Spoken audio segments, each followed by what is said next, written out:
Hi, I'm Shane from Admin Arsenal. All right, PDQ Inventory 8.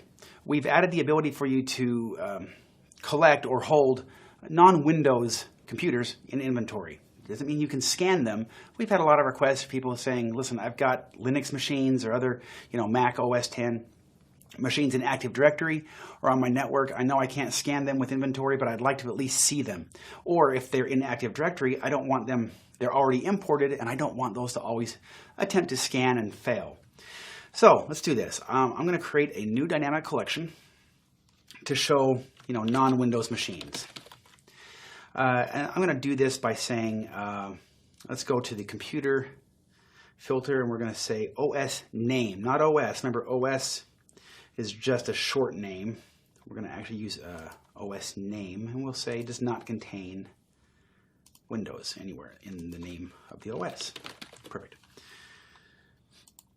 So I've got 5 objects. These 5 computers are in Active Directory, but they're not Windows. And every time I try to scan them, or every time I say scan all computers, they're just ultimately going to time out. I don't want to do that.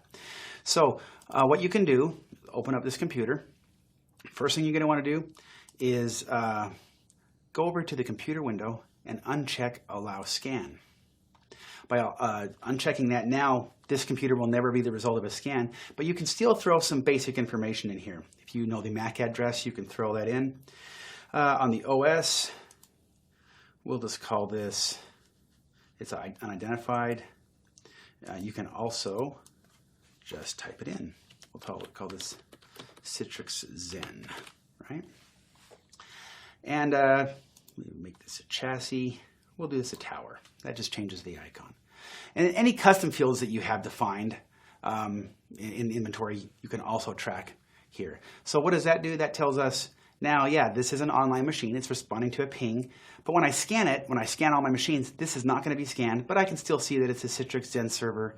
And here I was able to pull up that it's version 5.10. And just make these changes to all of your computers. You can do this in group by saying uncheck Allow Scan by the right click. And, oops, sorry. They were already set that way. Uncheck that. So now they're not going to be allowed to scan. And of course, you can come in here once again in the computer and change these. So hopefully that will help you, get a handle on some of your non-Windows devices. If you have any questions, by all means, hit up our support forums. I'm Shane. Talk to you later.